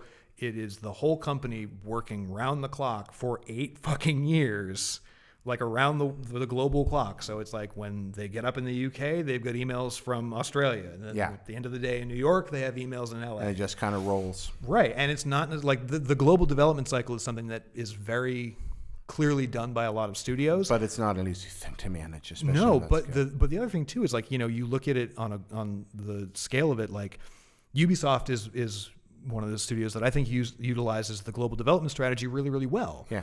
But they're working on putting out 5 games every 2 or 3 years. Yeah. Whereas this is, probably a half dozen or more proper studio teams working on one product for almost a decade. Yeah. Like, that's insane. And exciting. And that's, I don't say insane like crazy, but like that's a really, really, really, really promising sign that I don't need to worry. Yeah, when you talk about Rockstar and their secrecy, I think one of the reasons, the impression I've always gotten of them is that they're secretive because they don't want to show it to you till it's ready, because that's proud of what they're making. Exactly. And that's the thing where it's like, they want to make sure that the experience that you get is the experience they want you to have. Yeah, what they were trying to create. Right. Like, they're not going to show you the fucking broken horse thing because that's not what they want you to experience. They want you to experience what it's like to lose your horse, to feel that loss of both functionality and, companionship. Yeah. And to have that sit with you when you have to then go and, get another one, and you have to train it, and you're like, fuck, I can't believe I let my horse die. God damn it. I'm an idiot. Nonsense. No idiocity here. All right, headed into the final segments. Real quick, we're going to cover all the stuff you haven't seen yet, so be right back. And we're back. There's been so much news this week. Like I said, we're actually going to cover more in another episode where John Ryan's going to be back. I'm sorry I talked for so long. No, we wanted you here. You've got the inside scoop. It's nice to actually have a proper conversation instead of trying to figure out a way to fit it all into 800 or 900 words. No, we're gonna get it all out there, and we'll get even more in a part 2 if y'all want to hear it and see it. We don't want to have an episode that stretches into 2 hours here, so we are going to cut back a little bit on some. Good, I think that's probably a good idea. Yeah, let's not talk about a movie today, which is normally a part of the show. The good news is I've seen shamefully few westerns. Like, I just watched Bush Cassidy last week for the first time. I was going to ask you about that, actually. Oh, but good. We're not going to do that now. It was fine. I liked it. Robert Redford's a dreamboat. He is a dreamboat. Paul Newman too, though. But the both of them. Hey now. Anyways, I'm all about that. We're not going to talk about our love for Bush and Sundance, though. So, luck of the draw. Our random segment. 4 questions have nothing at all to do with Red Dead. Not in the least. Okay. Whatever suit you draw, that's going to be the question. Top card, or can I pick any of them? Well, you can pick any card you want. Choose a card, any card. Just pick your suit. I'm going to pick this one. All right. What's the suit? Clubs. Today's clubs. We draw clubs a lot. Clubs today. Josh Brandt's question. Josh Brandt, what do you got for us? How do you view religious faith in the world today? Fuck. Sometimes they're zany. Whew. Sometimes they're serious. That is John a Ryan, big question. That question's for you. Golly. Yeah. How do I view religious faith in the world today? I think it is misused by many, which is one of the great tragedies of our time. When you say misuse, I believe that there are many, not necessarily false prophets, but I'll say zealots. People who use the word of the Lord to their own ends, and those ends are to either, fill their own pockets or actively make life worse for other people. And I feel like that is not the only place that religion has in the world these days, but I feel like that is the one that is most concerning to me. But I feel like religion's place is still very much to shepherd people into not being better, but being safe, feeling that they're good, feeling that they know how to, provide and exist with the people that they love, and how to provide for them, and how to offer that sort of safety to others. It's interesting you chose that word shepherd. Where'd you draw that from? Because flocks and stuff. Yeah, flocks. I mean, the word pastor just means shepherd. Oh, well, I mean, I came from a semi-religious household. Yeah, like I do remember my church sermons, even though it's been many, many years since I've gone. Yeah, it's, I know you have a very, very intimate history with religion. Yeah, for those of you who don't know, I think a lot of folks watching the show do, but yeah, I'm an ordained minister. I pastored a church churches for many years, and faith's still a very important part of my life. I don't talk about it publicly too much, but people ask about it sometimes. It's not that I'm embarrassed of it. It's that I've learned that in the context of what I do and where I am, it's a more nuanced issue than I might expect. Yeah, and that's kind of the thing, is that it's difficult to talk about faith in 20 minutes, 15. And that's not saying we should stop. No, that's all right. I say that I view one of the problems of faith is that a lot of people use it for their own personal gain, but there's also so much good that is done with it. Like, I mean, look at what folks do with their church parishes or their synagogue groups. Like, ultimately, I feel like the place of religion is to help people be kinder and offer more love to their fellow humans. And it's a shame when that's not how it's used. It's a very common fundamental element of the theology of many, if not most, of the world's religions, which you just expressed. It seems to often be lost in dogmatics or in pragmatism. I think it's much the difference. This is the most. I don't want this to sound like a cop-out, because it's the most Sunday school answer ever, that there is a difference between what defines a religion and what defines our faith. Yep. And what I mean by that really is that religion, we might think of something as being a moral or a system, and faith as an ethic. An ethic is something you live out. Faith is something that is energizing and part of who you are. It is what you do as well as what you believe. Yeah. And whereupon a religion is the structure that exists. Right. It's the it's the lore and the rules that have been created around it and for it's the background lore of Dark Souls. I mean, basically, yeah. Like, it's. I mean, that's I'm not much of a believer these days, but were that to be the case, I'm sure that a big old lightning bolt would zap me right in the back of the head. Damn, Josh, that's a big question. It is, and but it's one worth asking. Absolutely. Because I don't want to sit here and grab my hands. It's an important part of my life. I have a very specific set of beliefs. I'm a fairly orthodox Christian. I have come to believe and understand a lot of those things in the context and the light of my life's experience that has taught me that not everything that I grew up hearing is necessarily the best manifestation of that belief. Yep. I really do think that the first question we ask one another when we're trying to help God, serve God, love God, whatever we want to call it, represent, is this for the betterment of other people? Yep. Is this something that is serving me, or is this something that is serving them? Yeah. And that's a very hard question to be honest with ourselves about. Very, very true. I mean, that's kind of the whole but that's one of the greatest challenges of this whole human experience on this weird blue rock floating around in space, isn't it? Yeah, it is. There's exactly. I'm sorry. Please No, continue. I mean that's all. That's exactly what I was going to just kind of go off on. There's this old story. I don't know if it's apocryphal or not. That at the 100th anniversary of the Salvation Army, which has its own issues, but which has also helped a lot of people when no one else would. Yep.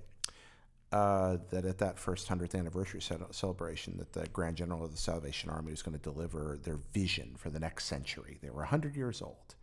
And he was going to deliver a speech on their vision for the next 100 years.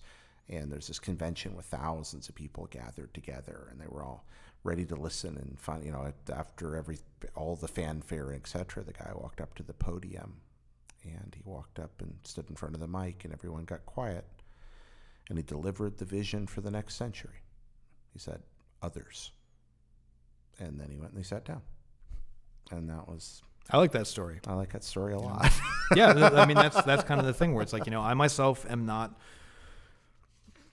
I can't call myself an atheist because I don't know. I'm one of those folks where a lot of people shit on people who identify as agnostics as being wishy-washy, and my thing is that I haven't necessarily been proven the existence of a higher power. I don't necessarily know that there isn't one, but I don't want to live my life basing it on what that higher power, were it to exist, would judge me by, because where's the good in that if it means that I have to do what they think, which is potentially, depending on which higher power ends up being the right one, I shouldn't say that, but like whatever that sort of driving force is, like I feel like we can never know what it truly wants for us. No, I mean that's that word faith. Knowledge is hard in that, right? And so it's that notion where like for those who don't have faith, for those who don't practice religion, like that doesn't mean that you're this sort of person who can live without morals. It's like, I like the concept of what I'll call optimistic nihilism. No, I'm sorry, I laughed. It was just no, it's fine. It's kind of ridiculous. I enjoy paradox, but it's this notion where, okay, let's hypothetically assume that there's nothing up there and there's nothing after we die. Maybe there is, I don't know. But if there's not, this is all we have. And we're just kind of bags of meat spinning around on this giant rock in the middle of a vast and indifferent solar system in this huge, crazy universe. So sure, you could look at it like nothing matters, but instead of having it be like nothing in life matters and like we should all just fuck off, like if nothing matters, then sort of everything matters. And you've got to, pick and choose what matters to you and the people who mean the most to you to do it with. And, your faith sort of becomes the feelings that you have towards people. Like, I don't necessarily practice in a church every Sunday, but I have a D&D group on Saturdays that I go to. And like, my church is my couch with my partner and our dog. Okay, first off, I'm just jealous you have. First off, that's a lovely sentiment. Second, you have a Saturday regular D&D group. Yeah, they're great. Well, I'll get you into my next round. Is that Casey's group? Yeah. Oh my gosh, it's really fun. The true mother of dragons herself.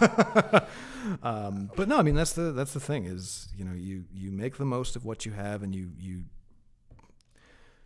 My dad always said, if you get up in the morning, you do your best, and you've never actually tried to hurt anybody or do wrong by somebody, then that's a life well lived.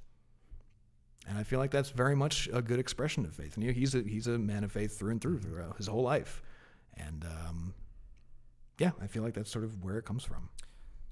Josh, there's a short answers to a pretty huge question. Jesus. Yeah, but you know what? That's what we asked for here with these. I like that. I like that sentiment a lot. Ask big questions, folks, because you need to ask those, and not just to folks on the internet, but to yourself as well. We got a couple of slightly less esoteric questions here. I don't think anything esoteric was about that. I think in this day and age, with the world the way it is, we need to be asking ourselves what kind of faith good point. I take that back. Well said, John. But Pony Express letters of the week that you can send to mail at reddeadradio.com. That's mail. You have an actual mailbag? Oh yeah, mail at that thing over there? reddeadradio.com. No, I wish that were. That mailbag belongs to someone else. A coffee bag. From Ronnie. All right, what do we got here? To me, Western seems more like a tone than it does a specific setting. What's your favorite non-Western Western? Also, I really like El Dorado with John Wayne, which is just a Western-ass Western. That's what he says there, too. So, what's your favorite non-Western Western, my friend? Yeah. I thought about that a little bit. My favorite non-Western Western. I mean, there's a lot of places, we could go anywhere from No Country to Old Men to Star Wars. I mean, No Country to Old Men is a straight-up Western. Yeah, it is. Really. Like, it's a straight-up just Western. A modern Western. I think you're right. I mean, I feel like almost anything could be taken as a Western, like, depending on how you look at it, It's that notion of, is it... Suspiria is not a Western. Which now? Suspiria. I haven't seen that. Okay, you should see Suspiria. Okay, I'll check it out. D'Argento, yeah. Cool.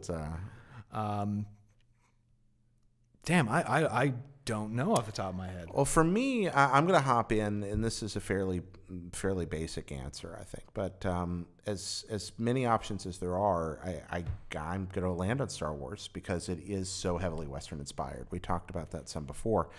But Star Wars is about a desert planet where there are gunslingers and spaceships that serve as horses, and there's chases, and there's rustling, and there's weird animals, and there's prejudice, and there's all the things you'd encounter in the it's a Western down to the way the attire's set and that kind of grungy lived-in thing. It's largely a big space Western. Star Wars and Empire both are structured like absolutely. Westerns. Showdowns. I think that's touched on a couple of points for me. So I'm going to go ahead and say literally my favorite movie ever, RoboCop. It's literally just a sheriff movie. I'm so happy you said that. Please expound, because RoboCop is just about my favorite thing in the world. It's so good, right? Yeah, it's like we can just say it here. Like RoboCop is like one of the best movies of all time. The 87 version, not the bullshit 2014 version. Yeah, and he's not exaggerating. This isn't like some kind of irony. That it is one of cinema's great films. Yeah, it really truly is. Yeah. I mean, it is one of those situations where it's like the classic Western format. Like there's the tragedy in the beginning, like sort of like what you have in the backstory of Unforgiven, but you eventually learn. They just kind of get that out of the way at the front. But then it's literally just a dude riding into town on a steel horse who's going to clean up this here town, partner. Yeah, and he does. And he's the straight man, and, and he does. And he like learns about the corrupt governor and the corrupt mayor, and he goes up to the governor's mansion and he kicks him out of a tower, and he falls down like a billion stories and kills the governor's giant evil robot. In this case, he's not actually the governor, but the CEO of a very big and very evil corporation. Exactly. But Omni Consumer Products. Oh, that is it. The OCP life. Ah, there we go. He even spins the gun. He does because of this fucking kid likes the guy who's a space He's a space sheriff. Yeah, space sheriff. What the fuck is that guy's name? AJ? I don't remember right now. But yeah, RoboCop. TJ Laser. Thank you. Easily, very few films accomplish actual satire. Yeah. But oh my God, it's so good. RoboCop somehow manages to be the most 80s action movie ever and the best satire film I've ever seen. It is legitimately like it is it's not. I'm not going to say that would be an insult to say it is the Face Off of the 1980s, but I say this with good reason because Face Off is the most 90s action movie of the 1990s. It's the most 90s Don't fucking at me. It is Nicolas Cage fighting John Travolta, directed by John Woo, complete with the fucking doves flying around in slow motion. That is the fucking 90s to a T. Yeah, it is a very 90s movie. And RoboCop, similarly, like, it is the most 80s action movie you could potentially... Like, the violence is ridiculously gratuitous. Like, people literally put fistfuls of cocaine into their face. Yeah. It's the weird, not quite cyberpunk, but really filthy, dirty future. Yeah. Sci-fi. It really is just so fucking perfect. And if you haven't seen it, please do yourself a favor. Watch it. That's a great answer. Shut this off right now. Like, come back to it later. Shut this off right now and go watch RoboCop. So we got Star Wars, Empire, and RoboCop. Hands down. Not RoboCop 2 or 3, though. No, that's a whole other piano. Here's the deal. I kind of like RoboCop 2. We should start a RoboCop podcast. Yeah, absolutely. We can have just talk about episodes. RoboCop. We get 3, and we have the cartoon. Oh no! It is an ongoing series that goes for like 2 years. 2 years of RoboCop. We just talk about RoboCop over and over. Yeah, it's like, hey, I watched RoboCop. We started a year-long like podcast where we talk about one video game. I suppose we can talk about RoboCop. And also Lethal Weapon. That's really. Oh, that is kind of a Western. It's a little Butch and Sundancey. Yeah, it's a little Butch and Sundance. I like that. No, that's really, really good. Yeah, I'm trying to decide if Harakiri, which is one of my favorite movies, is a Western or not. It's so uniquely, like so distinctively Japanese that I'm not sure. A lot of Japanese movies heavily influenced Yojimbo and Magnificent or Seven Samurai. Both highly influenced the Westerns that followed them. But Japanese cinema is not something I'm incredibly well versed on, or really well versed on at all. I love to rant about this movie. Harakiri, one of my 10 favorite movies, easily, is this. The setup is so great, John. It's just after the Tokugawa shogunate has taken over, so there's way more warriors than there are jobs. Okay, great, fun. So there's Super all love these that. unemployed Economic strife. Exactly, unemployed killers everywhere. Because of that, and because of the Bushido system that's part of life, there are all these Ronin wandering from place to place, starving, and this one Ronin wanders into the house of a place where there are still employed samurai working for a lord, and he says, "Look, I'm penniless. I just want to kill myself honorably. May I use your courtyard?" Fuck. That is heavy. Yeah, it's like, my life is not worth living. May I kill myself in your courtyard ritually? Oh, boy. That movie, there is a turn about halfway through that movie. It's already great. But there is I did not see this coming a million miles away moment that happens that reframes the whole. You're just like, I remember this one line gets spoken, and I just go, oh, no. All right. And the whole thing shifts, and sold. it becomes the most awesome samurai movie ever. Tight. I'm super into so this. Good. All right, yeah. I'm gonna have you write that down before I leave here tonight. Yeah, it's part of the Criterion Collection. Perfect. And then from Dalton, why do you think there's a lack of AAA westerns other than Red Dead? Do you think Rockstar scared them all off? Kinda. I mean, actually, I'm surprised there haven't been more. Well, so here's the thing: is like, I heard tale that like there was potentially going to be a Gun 2. Yeah. At some point. I can't believe it then didn't Red get Dead Redemption came out. Yeah, I could still see a Gun 2 happening, just maybe like in 2014. I know this is blasphemy. I really liked Gun. No. You were in the House of Gun. Gun keeps coming up randomly As well and unplanned on should. every that game episode. Is fun. Okay, and but yeah, I am surprised nobody else is. They just want to not avoid the comparison, maybe. I mean, I think the real issue is like you need to be able to do that genre incredibly well. That is an incredibly. It's not easy to make a great movie, but a great Western movie is a lot easier than a great Western video game because, like, I mean, look at the first Red Dead. Like, the world that they had to build, the story they had to tell, the characters they had to create, the systems they had to design, everything.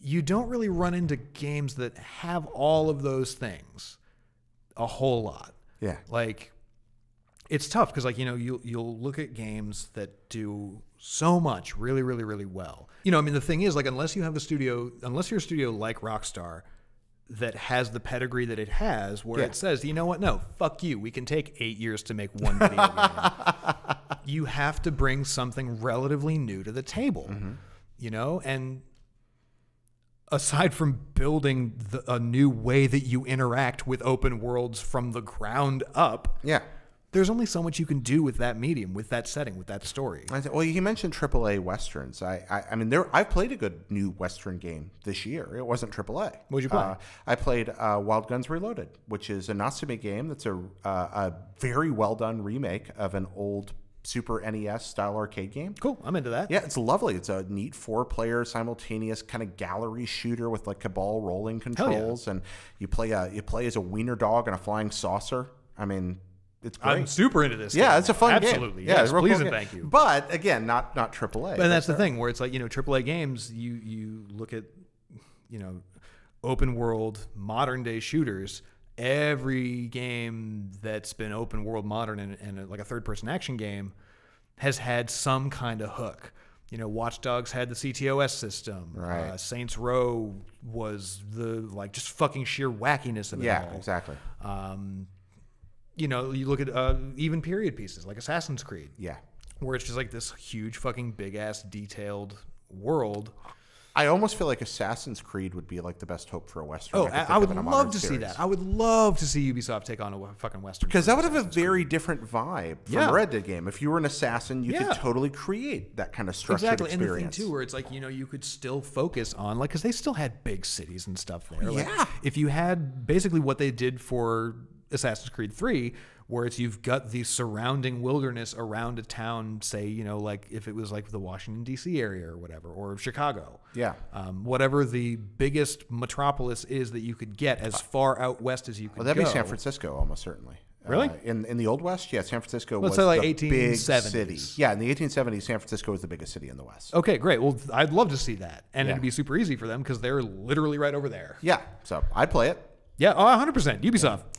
Go Make for it. this game, Let's please. play it. Assassin's Creed Cowboy. I would love that. Oh my God. Amazing. It'd be fun to switch to gunplay finally in Assassin's Creed. Right? Like Assassin's Creed Gunslinger? Like, please and thank you. Good name. Ooh, yeah. In the meantime, you can always just go play the Saboteur if you want to play Assassin's Creed with guns. Man, I was so sad that the Ubisoft Pirate game got delayed. Skull and Bones? Yeah. I am, but I'm also not. Yeah. Because first, I never get mad about delays because No, it's neither always do an I. excuse for games to be made better. Me too. I'm still keeping my fingers crossed that we'll be able to get off our boats. Yeah. Go be a Because- pirate. Well, because that's the thing where it's just like, I know I say that's the thing a lot, but like, here's the fucking thing. The reason that I love Black Flag so much is because you can go from ship to ship. Yeah. Like the fun of Black Flag is to fucking swing on a rope, land on the Yeah. other guy's deck, fucking fight a bunch, swashbuckle your way to the captain's chair. I wanted Pirates Creed so bad. That was the game. Just Yeah. throw the assassin stuff out and just give me Literally a game give me about- Devils of the Caribbean, the fucking game that you were making in Assassin's Creed 4. Yeah, Like, that's just give me that game. I'll play it to the end of time. Pirates are the best. But, like, the fact that in Skull and Bones, you're only able to get to just be a ship. Like, I think it's interesting. Like, the multiplayer was fucking great. I played it at E3 last year. It was super interesting. Like, that was the multiplayer mode that Black Flag should have had. Yeah.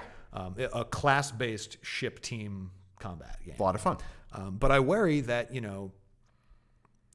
Ubisoft has done really, really, really well about kind of like cornering the market on like social action games and Yeah, they're really social good at that. RPGs. Like the Division, even though a lot of people had some problems with it the first year or so, like it's great for teams. If It was just bad the first year or so. I know it's a good game now. so is It's a- GTA Online. Like No, the first few months, but you know what I mean. Like there's that They period turned where that around real quick. They did, but like you know what I mean. There's that period where it's Yeah. pretty rough. It's not necessarily great, but then it gets better. Like The Division's a great game now. like I can't take. Yeah, say the anything. 1.8 update I think it was like kind of reformed how you kind of play that It's game. effectively It was a different it was game now. basically the Taken King, but for the Division. Yeah.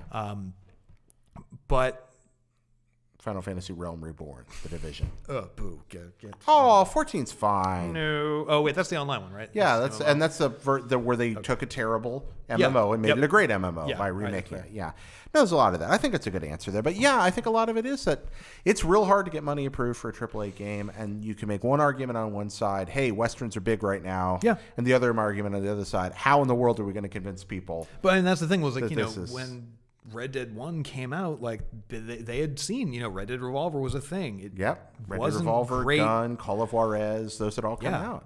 But none of around them that were time. super well received critically. They sold okay at best, I think. Well, Red Dead Redemption. But before understood Red the Dead mythos Redemption, I mean, so that's well, the thing. right? Yeah, is that they said, you know what, we've got the capital to take this risk, and I think we can do it really, really well, and they did. yeah, they nailed it. And now everyone else is just kind of like, well, if we can't do it better than that, and now they see this coming down the pipe, and they say, well, if we can't do it better than this, so I think it's think, wise. yeah, I think it makes a lot of sense that we aren't seeing a whole lot of them, but I would not complain if we did. Final part of the show Oh, every boy. week. This is the Red Dead Redemption poker tournament, my friend. Oh hell yeah! All right, so this is random as can be. Okay. Simple rules because we don't have betting, so it's seriously completely random. Okay, so You're just going to get a 5-card draw hand. Tell me how many you want to throw away and get back, and we're going to see if you can beat our current poker champion's hand, Greg Miller. All right. Our current Red Dead Radio poker champion with a pair of 9s. Pair of 9s is your best hand so That's far? our best hand How so many far. episodes have this been? Well, this 3, like 4, 4 or 5. Okay. somewhere All in right. there. Okay. All right. Okay. That's not that bad All right. then. So, right. just dealing you 5 here.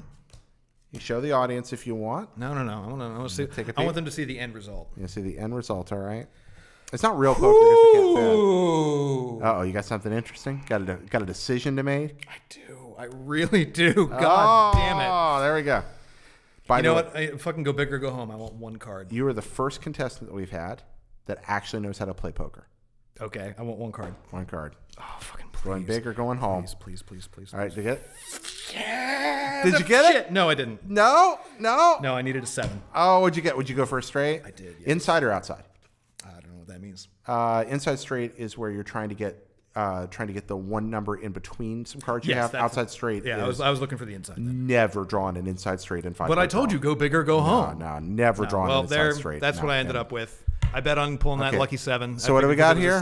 So you got 3 clubs, 4 spades, 5, 6, and 8. Oh man, look at that! So close. Look at that! So close. I thought the gods would be in my favor. So what did you draw? What was your final card? I had a pair of 8s on top of that.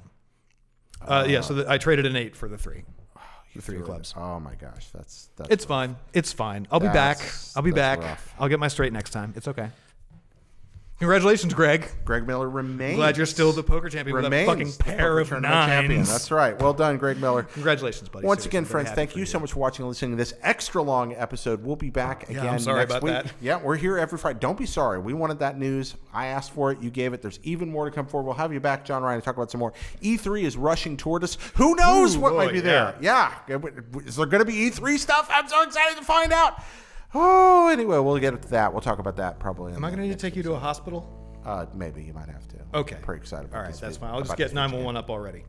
Get it already. In the meantime, ladies and gentlemen, you can reach out to this show and speak to us at mail@reddeadradio.com. You can send me tweets at petty_Jared. That's petty_Jared. We also ask that if you're listening on Android or on iTunes, if you give us a nice review and give us a sub, that really, really helps. And thank you so very much for watching. John Ryan, the ladies and gentlemen out there who are watching the show want to know more about you, where they can find you, and the things you create each and every day. Where can they do that? Ooh, boy. Easiest way to get at me is you can follow me on Twitter. I'm at USofJR. And you can find me right here, not right here, but right here in this room at IGN. I'm in their wikis department. I write a lot of our strategy guides, so if you ever need help with the game, please tweet at me, and I will probably not know how to save you because there's a lot of rooms out there that I haven't played. USofJR. Love the hat. Love the stuff. Thank you. Pretty groovy. Someday I'm going to find one that fits me again. It does not. It's small fit for me, so I can only assume it would be big. My head is just a giant swollen. We talked about this. Yeah, big old heads. Big old heads. Friends, thank you so much for watching. See you next time. Cisco Man, thank you so much.